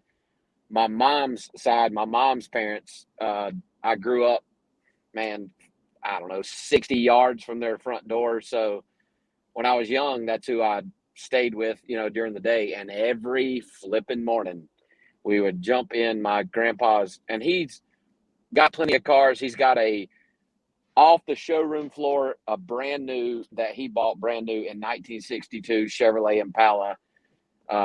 He's got all these cool cars, and we rode to Hardee's in a 1988 Chevy Cavalier. But we went to Hardee's every morning, and we would sit there. Dude, I swear I saw the menus flip from breakfast to lunch every day until I went to kindergarten, and it was like the best day of my life. When you were in school, you ate the square pizza, had all the little pepperonis on it, and you would just empty the ranch bottle to make it happen, right? And there was nothing better at that point in my life than eating lunchroom pepperoni pizza, because I'd eaten Hardee's every day of my life, sometimes breakfast and lunch, and never left the seat, So that is the senior citizen spot. But Sam Smith, you're not pranking me. You're not going to do it. You guys hear this? Challenge accepted. The repercussions are not worth challenge the accepted effort that you're going to put in to prank me. I'm just challenge letting accepted. You know. Okay, Lyle, I love you like I love you like a brother. I mean, we spent damn near a week together in Florida. Challenge accepted. Longest week of my life. Just bro, tell me. Hey, I was in charge of taking care of JT. How do you think I felt? That's a full time. That deserves a $60,000 or $70,000 a year salary right there. But hey, Lyle, before we go any further, you talked about that square pizza. Did you fight over the chocolate milk, or were you a regular milk guy? Well, so I went to a really small, I graduated, I guess, middle school, the 8th grade, and there was like 32 kids in my class. And then when I went to high school, I graduated with 109 kids. So there was no shortage of anything, right? Like it was plentiful. We weren't fighting over anything. I switched it up though. Sometimes chocolate milk, sometimes regular milk. But pizza was always the go-to. So I just think about like right now sitting there in the cafeteria as a kid fighting over that chocolate milk and the gut rot, because you used to open that bad boy up and just go glug glug glug glug glug glug glug glug glug glug. Right. And then you used to what were they? Run outside 25 cents or something like that. Yeah, and then run outside and play in the heat for 2 hours. Yeah. Not knowing that when you went back in class, that stomach was going. Yeah. But okay, any further? We're not going to go any further. I got to ask a question. When you see this last word here, how do you say that? What last word? Oh, right those there. Damn. Those damn whippersnappers. See, I told you, Lee. You can't say whippers. It's whippersnappers. No, it's like I hear. See, I hear my folks. It's spelled out right there. Whippersnappers. Whippersnappers. Yes. So it's not whipper. Whippersnapper. No, not whipper. There's no A in there. It's ER. Whippersnapper. My family's from Texas, Louisiana. ER means A. Well, you're Sam. Your grammar and your English class at school was wrong. Right. Sam, Lyle, on a more serious note, Lyle, what do we got to do to get this man to ante up on his bargain and drink the Yingling? What we got to do? We need to fly. Do I need to fly him? I can fly him to GSP and get him to Mooresville. I mean, I can do that. If we got to do it. I mean, I don't know. He talks about he talks this big game about being jacked up on Red Bull. I'm gonna prank Lyle. He walks around like he's got a set of cojones in his shorts. But now he's talking to me like I'm Stevie Fast this past week in the virtual racing. Wow. The top on it. Y'all still got okay. But yeah, I've yet to see him crack the top on a Yingling light. I'm waiting. You're waiting. The world's waiting. Sam Smith, I've got a saying that I go by, Sam, and it's that ain't no pussies in the Hall of Fame. So it's time to show us what you got, big dog. I asked if there was going to be any in Vegas. You had none. I saw you at PRI and we looked at the bar. See, okay, and they don't sell it here. They didn't have it in Indy. I told you to bring it. Yingling is not the only brewery nor distributor of beer that makes beer. So you just want me to drink beer? I mean, yeah. I mean, I want you to drink a Yingling, But if Oh. Yuengling is Well, all not I gotta do- readily available at any location, I just want to see you drink a beer, period. Because I'm not so sure that Sam Smith is capable. I don't know that you have it in you. Pause. Hold on. I'm gonna go see if I have any in my fridge down You here. ain't Which got- I don't look. think I do. I Yeah, really don't think I do. I think don't I give me one have. of those Amazon bought can condoms that covers up your Pepsi and looks like a Bud Light. Like that shit don't work, dog. That doesn't work. I know, but I know I have body armor in the fridge. Okay, guys, Sam's got to drink a beer. What's your favorite beer besides Yuengling? Well, my favorite beer beside Yuengling is not. You know what, Sam? I want you to drink a tall, stovepipe Busch Light. That's what a Busch Latte is. What I want to see Sam Smith consume. All right, I guess I'll be shooting a live video tomorrow night, Wednesday night. Good old Busch Latte. You've got to be the only one in here right now that doesn't know what a stovepipe is. No. You don't know what a stovepipe is? I don't drink beer. I drink a 16 ouncer. It's more than a 12. A tall. That's a stovepipe. Tall. Yeah. That's fine. Oh my God. That's I guess fine. that's what they. I'll drink. That's what. I That's will. What they call it in Texas. A tall. A tall. Tall. Shaquille O'Neal is tall. I ain't drinking that much beer. Yeah, well. All right. Anyway, man, I want to say this. I know we can joke back and forth. You've been having a hell of a time on the interweb, cracking jokes on Stevie Fast with the virtual racing. Congratulations to you with that.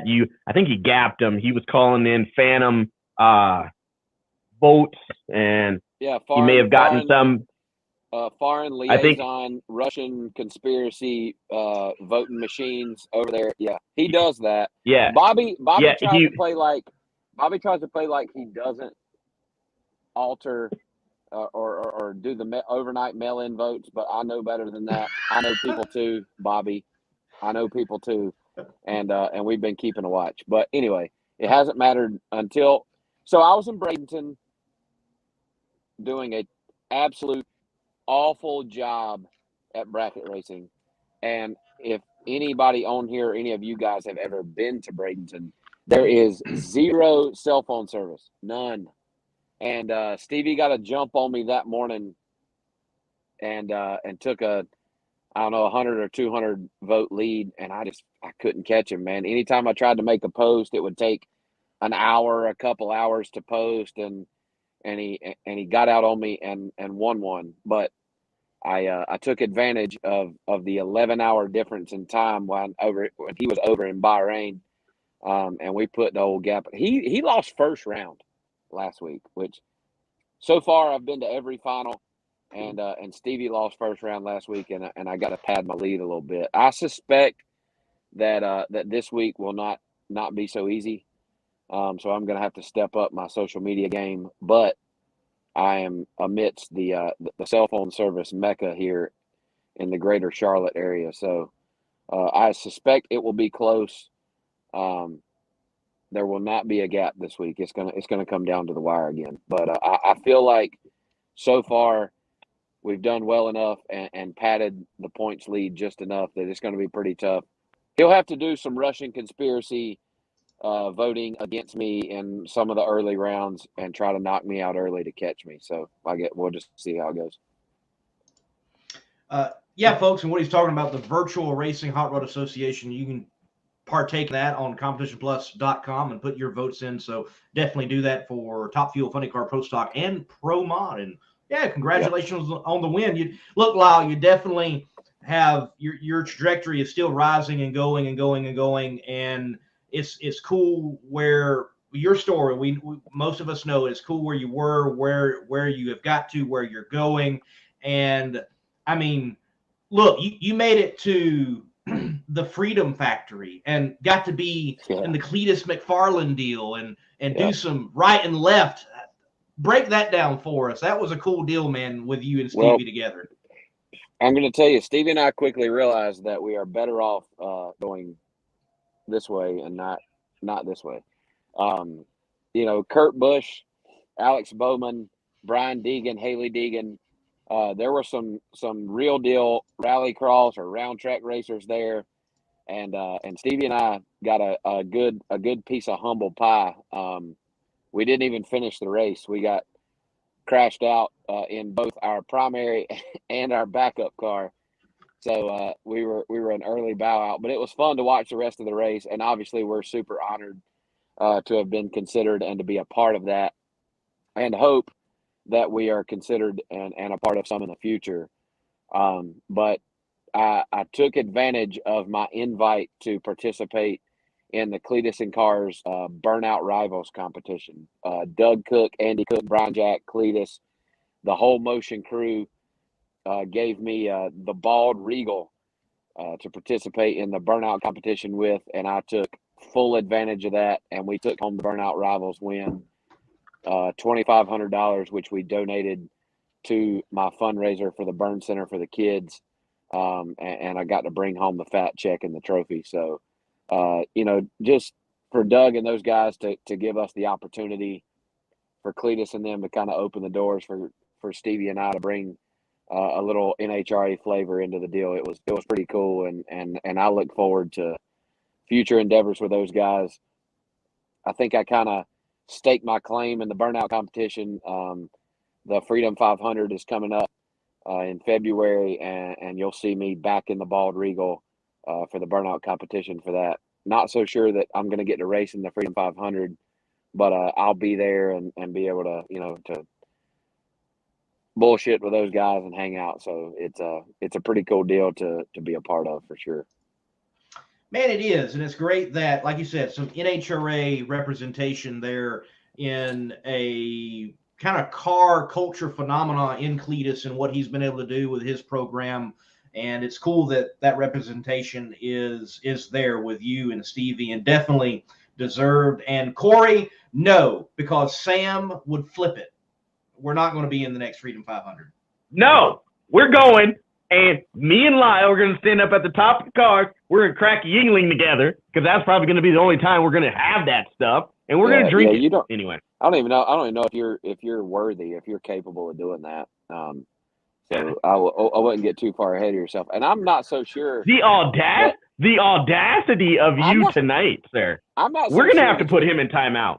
I'm not so sure that you could drive a nail in a watermelon, much less a Crown Vic around the factory. Wow. So, okay. There's that. Shots fired. Nail in a watermelon. I've never heard it, but I like it. Wow. This guy has taken shots at everyone on social media lately. So I'll tell you where I got that from. There's a Daryl Poe. He's a late model stock engine builder, world renowned. He's built late model engines for the talents like Denny Hamlin, who's won at Richmond. He's a very well respected late model engine builder. The Pat Musi of late model engine builders, if you will. But I was at Daryl's shop actually in high school. I did my senior project there, doing some engine dyno work and whatnot. And we were talking about a mutual friend of mine and Daryl's that was making his way into the NASCAR ranks. And Daryl told me, he said, it's a good thing that boy's parents got money, because he can't drive a nail in a watermelon. And I've used that line ever since that day. It's epic. It's so awesome. That's bad. It is. That's bad.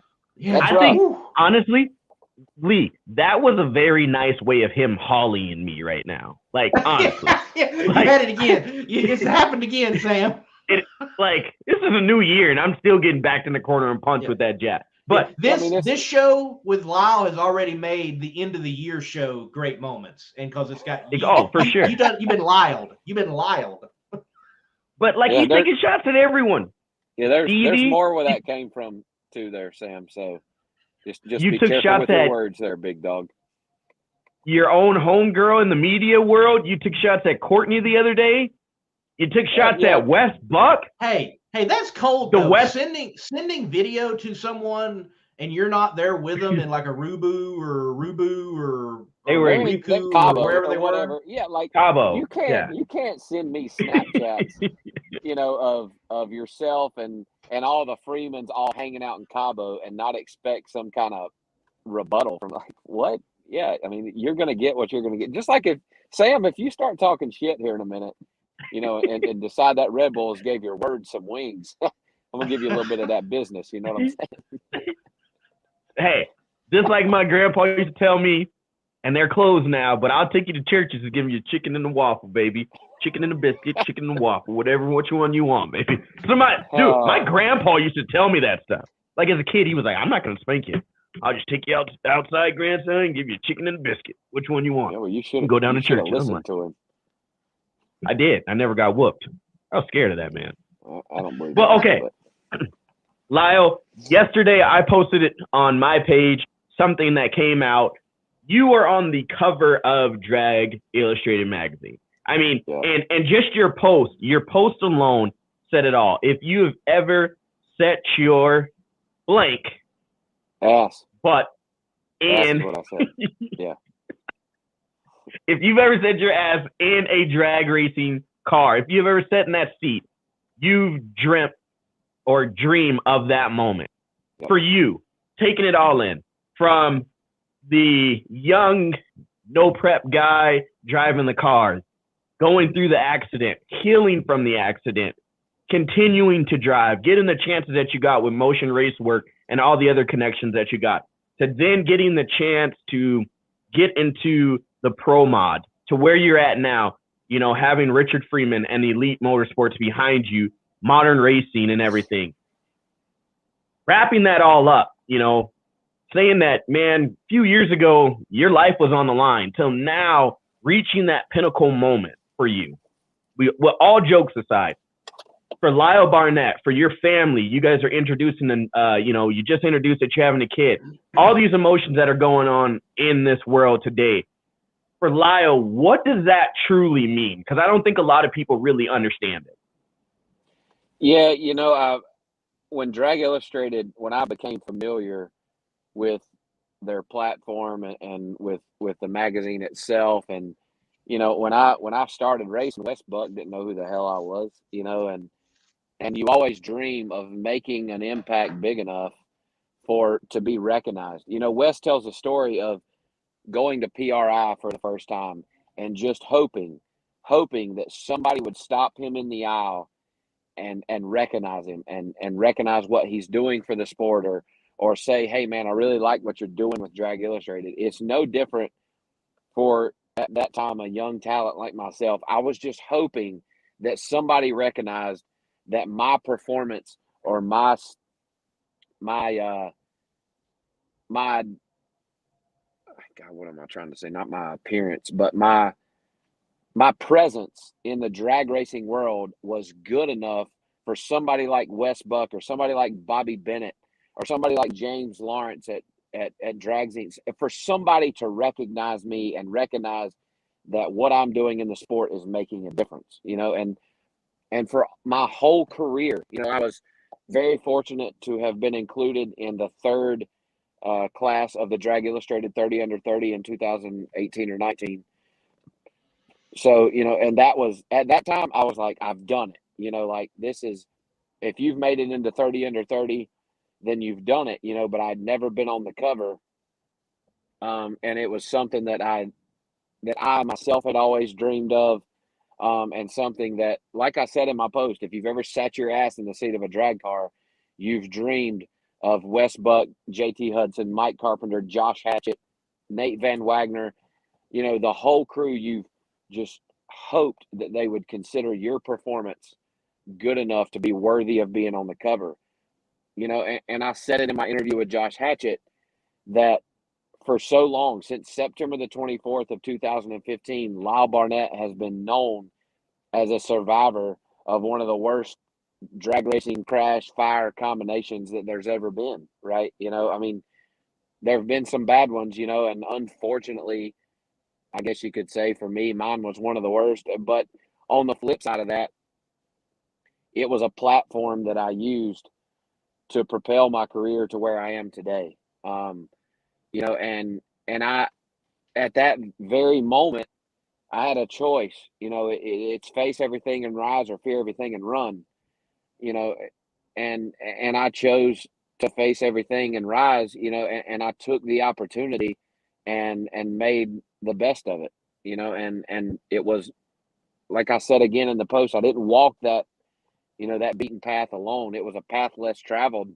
But I didn't walk it by myself. My family, the good Lord, first and foremost, my family, my friends, my colleagues, all of you guys, y'all stood behind me and gave me words of encouragement, and I decided not long after the crash that I was going to make the best of the situation that I've been given. And, and things worked out for me, man. There are kids and young talent and even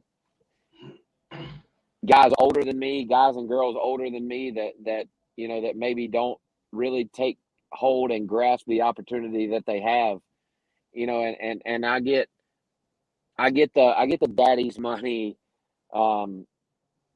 hate a lot, I guess, and I don't deny it, man. Like my mom, my dad, my family, like I've been given some of the best opportunities that anybody could be given in this sport. I've always raced with really good equipment. I've had really nice cars, but I talked about it with Justin Swanstrom on the Swan Talk podcast a little bit.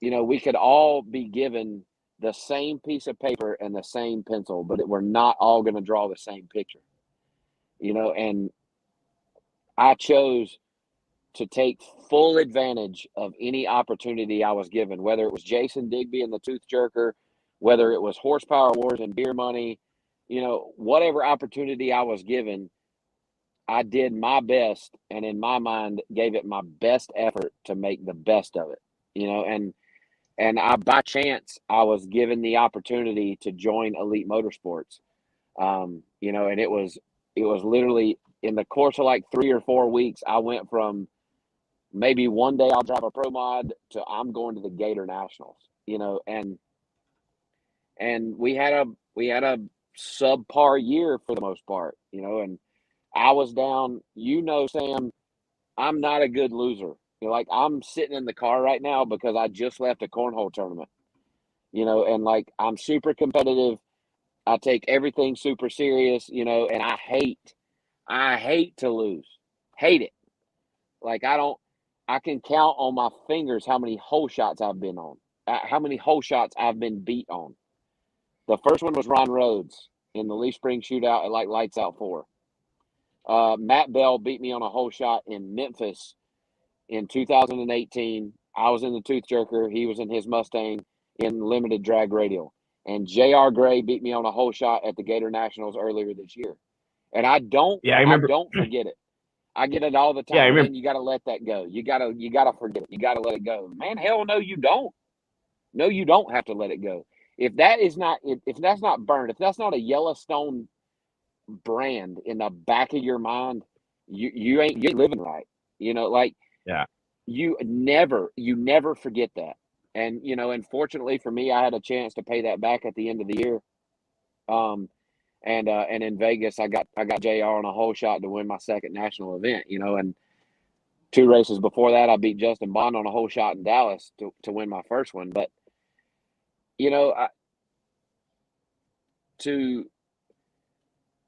to think that from 2015 to now, where my story really started, right? Like I've been drag racing since I was 15 years old.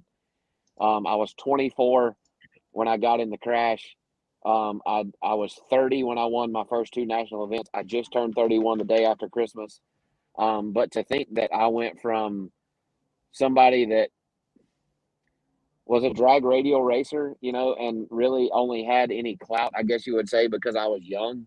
Jamie Hancock and I were the 2 youngest drivers in Radio versus the World at the time. To think that I went from there to being featured, on the cover of Drag Illustrated after, surviving the fire and really kind of my career taking off to winning 2 national events in NHRA Pro Modified is, something that I can't describe to you in words. You got to feel it.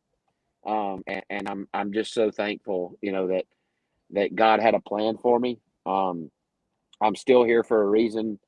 and the excellent medical staff at the JMS Burn Center at the Doctors Hospital in Augusta, patched me back together.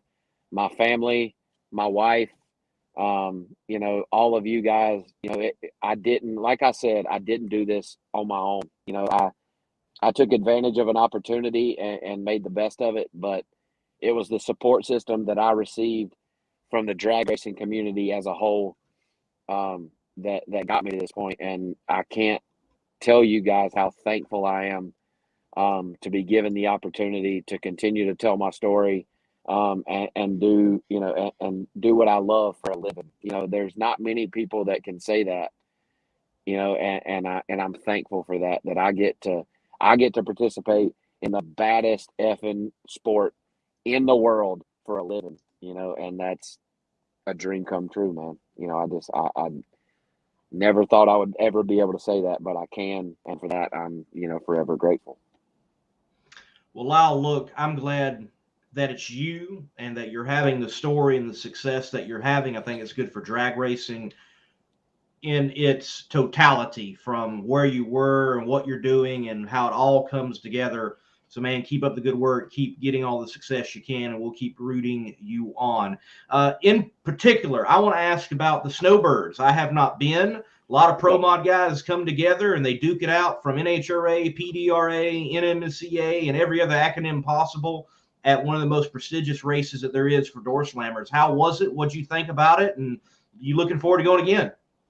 Yeah, I think that Victor Alvarez and the crew there at Bradenton Motorsports Park has a good thing going, man. They've established, like you said, one of the premier racing facilities and one of the premier races in its entirety that exists today, right? I'm not going to say, I don't want to say it's unfortunate, but there are a lot of racetracks and a lot of series that put on really good races. Tyler Crossnow and everybody at the PDRA put on a fantastic Outlaw 8th Mile sanctioning body. It's the premier place, with the exception of the Midwest Pro Mod Series. Those two series alone give the majority of your Outlaw 8th Mile Pro Mod racers a place to race. But it's kind of it's kind of the way the tide rolls. Big races follow, or big purses create big races, and big purses and big races bring big car counts. And I think the Snowbird sold out in less than 24 hours, and I think the U.S. Street Nationals, which I'll be at in 2.5 weeks, Racing Pro Mod, sold out in even shorter amount of time than that. Like I told Victor, I'm like, look, man, when this thing's going live, I need a little heads up. And my dad and I actually both bought an entry, not knowing that the other one was doing it, and just to make sure that we got in.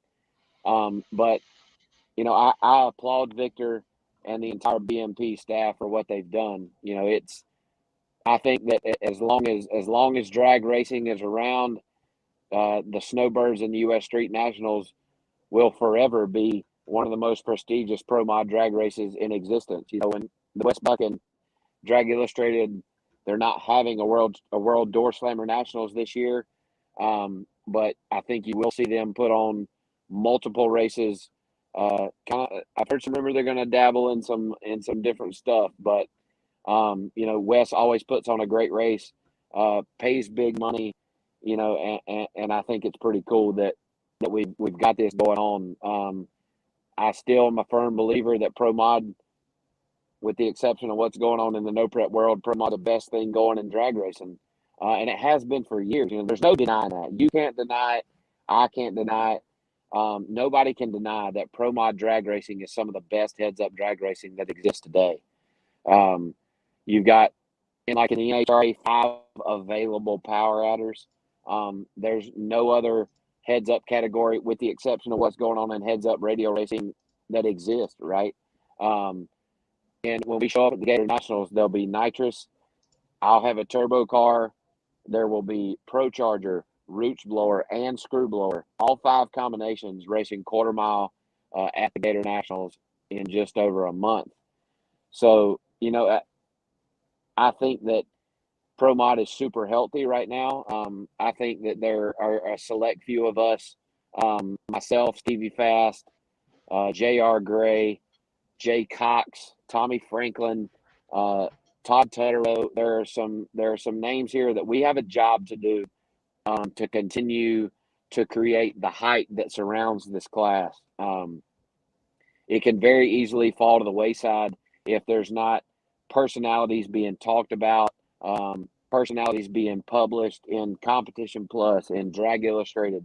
You know, Wes Buck says it all the time. Nobody's going to toot your horn for you, right? You know, you gotta put yourself out there, and the same goes for the pro modified racing category as a whole. You know, we've got to keep pushing forward, keep people interested in the class, and it takes some rivalry. It takes talking junk. You know, I've tried to do a little bit of that, putting out some videos about, you know, winning on a bunch of hole shots, and you know, and like that's what it takes. You know, there's in the upper echelon of the drag racing community, Top Fuel and Funny Car, we've kind of lost some of that hype. You know, unfortunately, you know, John Force is nearing the end of his era, right? You know, he's 70 years old. He's still out there doing his thing and still whipping ass, you know, but like he's the loudmouth, and he's the one stirring the shit, you know, and we need that. And I fear that for those categories that we're going to lose some of that when John decides that he's done, you know, but I think it's a good opportunity for Pro Mod to take that next step, you know, and I think Victor Alvarez, Tyler Crossnow, Keith Haney, you know, guys that are putting on these prestigious pro modified sanctioning bodies, I think that they've got an opportunity to really make a statement, you know, and we've got to stay the course and make sure that we keep the fans interested. You know, it's so easy now with so many media outlets, I guess you would say, and so many distractions, you know, that you don't pick up National Dragster and get all your drag racing news from there anymore, or Drag Illustrated or Competition Plus. Like it's readily available at your fingertips at all times, you know, and I think it's pretty easy for it to get watered down and for people to kind of lose interest, you know. So it's a complete group effort for us to keep drag racing one as a whole at the forefront. But, you know, I'm obviously fully devoted and concentrated in the pro modified world, and Stevie and I have talked, JR and I have talked, and us three as a group have talked that we're going to do our best to try and create a lifestyle that surrounds pro modified drag racing, not just the racing itself, but personalities at the shop and rivalries, and you know, like we need that. We need it bad, and I hope that you guys as viewers that are watching tonight latch onto that. You know, pick a side. We need you to pick a side. I don't hate me, please. Hate me. Go on your social media and talk about how bad you want Mike Salinas, or you want Doug Winters, or you want Stevie Fast, or you want JR Gray to absolutely crush me on the starting line and gap me by 2 cars at the finish line. Please. Like, we need that. I want it. It ain't gonna happen, but we need y'all to talk about it. Like, tell me how bad you think Lyle, you suck. You know, like, I think you're the worst drag racer of all time. Like, I need that. We need that. Stevie needs that. JR needs that. We all need it, you know, and that's what keeps people interested. Well, Stevie said Lyle's the worst driver ever and can't cut a light to save his ass, you know, or can't drive a nail in a watermelon, you know, and they're looking for my rebuttal video. You know, they're looking for me to come back and talk about how he solicits animals to win the Competition Plus VRHRA race number 4, right? You know, like, we need it. No, but I mean, it's true, Lyle. Like, if you look back to when Stevie, especially in his no prep, you know, heydays, when he really, really, really was cracking it hard on social media, going back, you know, when he first started it, Stevie was on social media after his crash and was calling everyone. The car's not even ready yet, and he's calling so-and-so, and they went back and forth for days.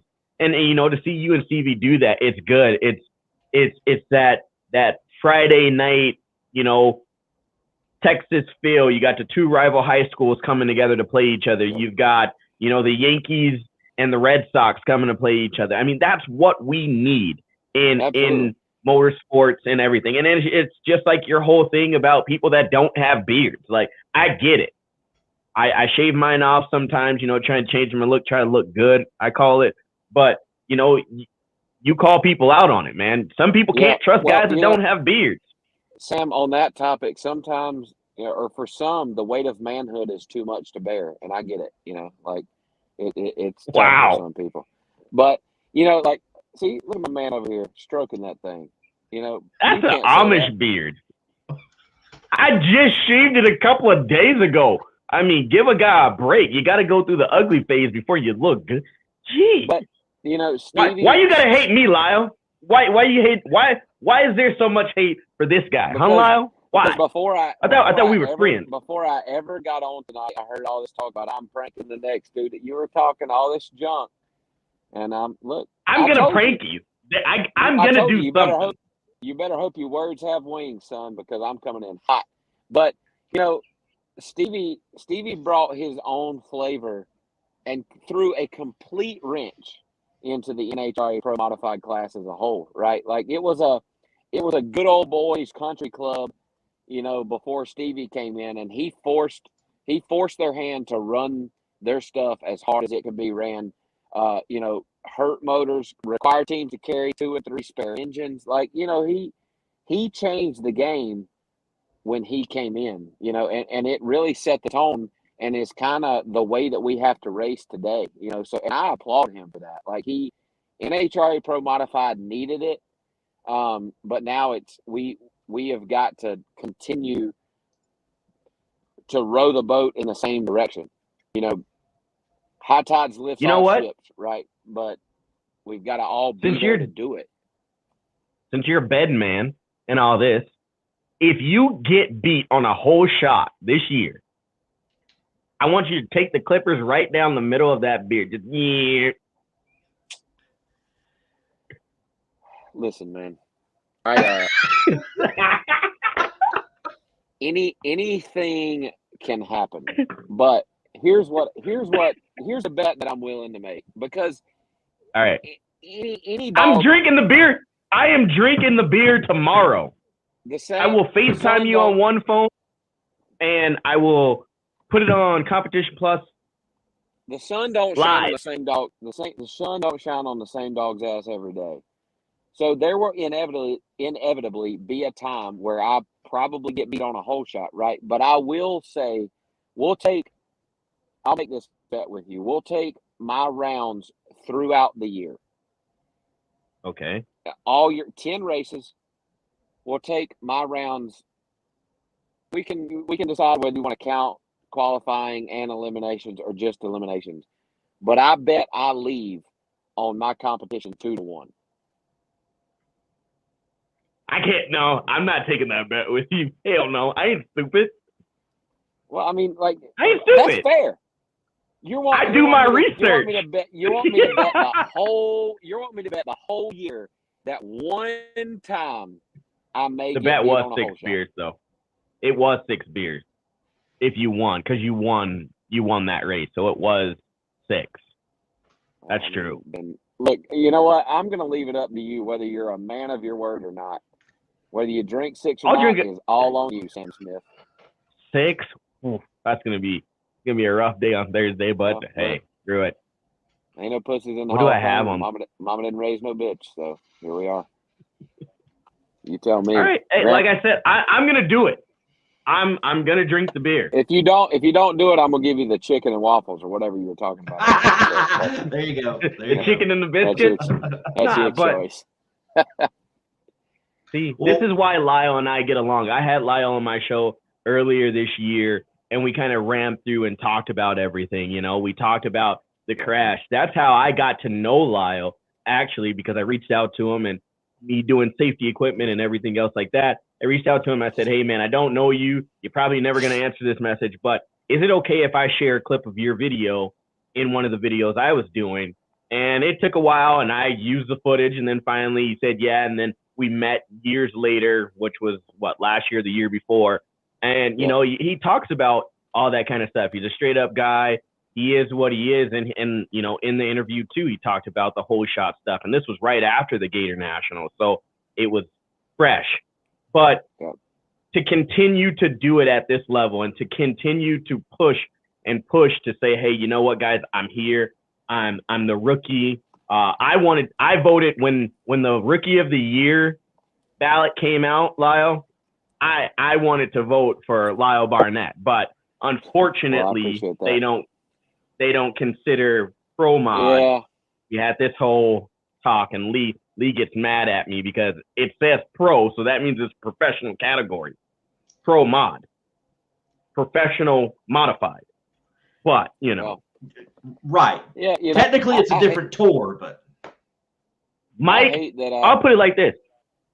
I'm gonna answer Mike's question. Mike, message me and you let me know how much it costs to send it to me, and I will PayPal you for sending it. I kind of want to try this stuff now. Mikey, that's an opportunity for you to add like 20 or 30% and make a little net on it.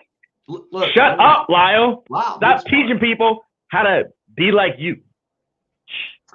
He's a grudge racer, and I'm gonna drive beer money by the end of this year too. Wow. Lyle, look, we're having a lot of fun tonight.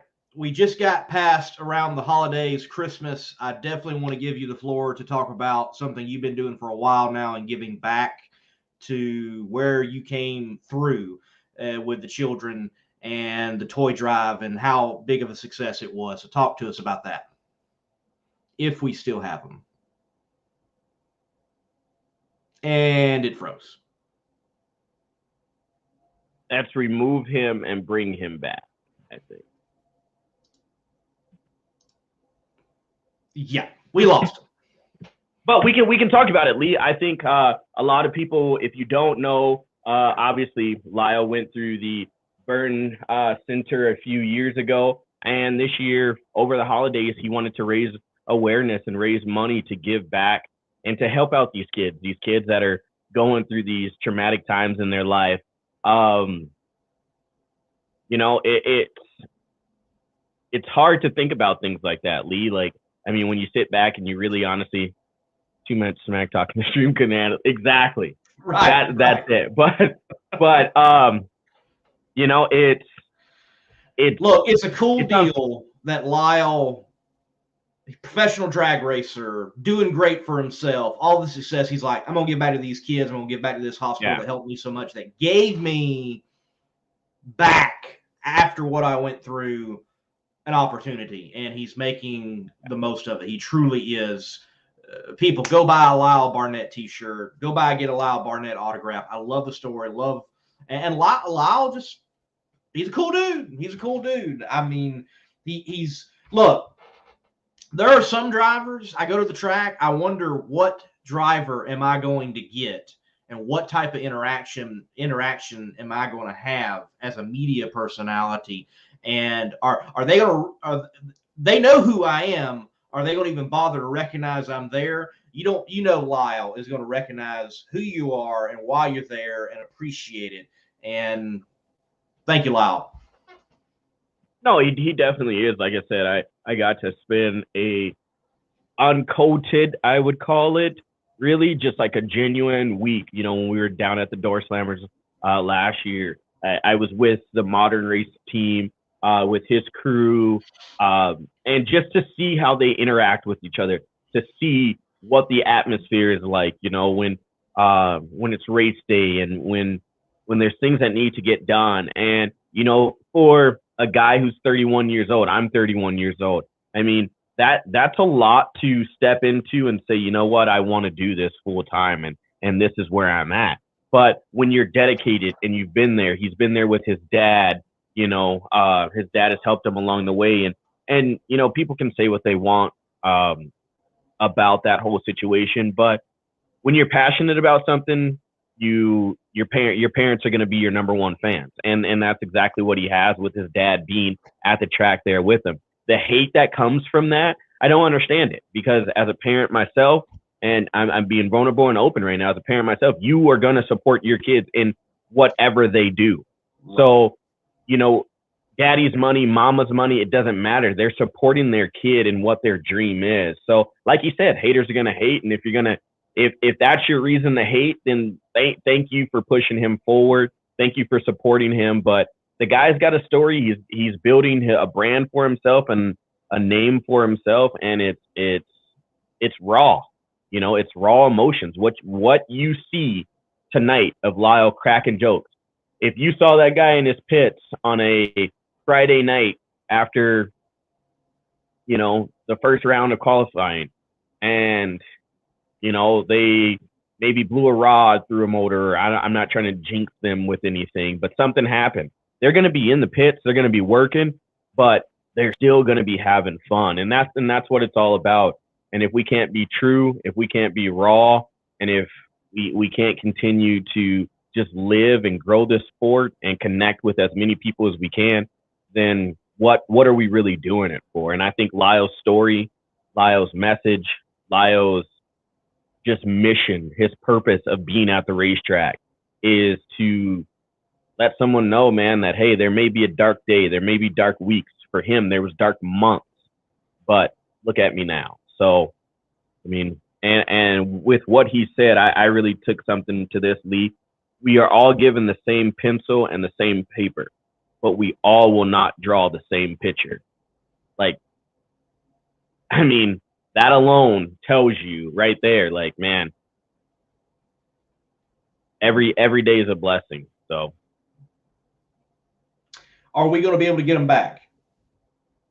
He hasn't texted me, so I don't know if his phone died or if he chickened out or was really scared when I said I'm driving beer money by the end of the year. I'm going to think that the phone died. That's likely, and we're at 11, just past 11 p.m. here on the eastern side of the United States. 2 hours, the Power Hour, giving you that much more, like we do each and every week.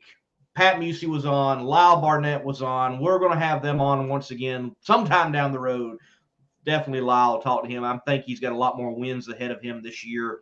And Sam, look, thank you once again. Good show. Everyone watching, thank you for watching. Make sure as you're on the way out, hit the like button, hit the share button for us. Come back right here Tuesday nights, 9 p.m. Eastern Standard Time, and we'll talk drag racing for sure. Sam, shut us down, man.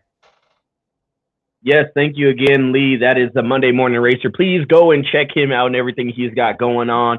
It's all under the Monday Morning Racer. That is Facebook, Instagram, YouTube, and Twitter. Please check him out. So Bobby Bennett, the boss man, thank you again for this awesome opportunity to come on, yak it up about drag racing, yak it up about everything that is going on in the motorsports world and beyond. To you guys that listen every week, thank you guys. We honestly, from Lee and myself and Bobby Bennett, thank you guys for coming on, hearing us yak it up, talk it, joke around with the racers, but just give you that uncanted interview that is needed. Myself, Outlaw Performance ENT on Facebook, YouTube, Instagram. Please check out, like, subscribe if you haven't already.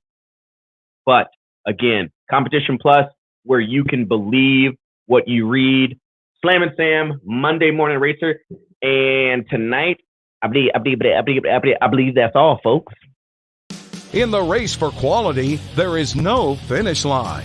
Jerry Bickle Race Cars is a one-stop chassis shop for drag racing performance parts and race components. For over 50 years, Jerry Bickle Race Cars has been an essential part of racers' plans for building world champion race cars. Our parts department is stocked with every part a racer might need. Log on to jerrybickle.com for more information. We build anything with doors.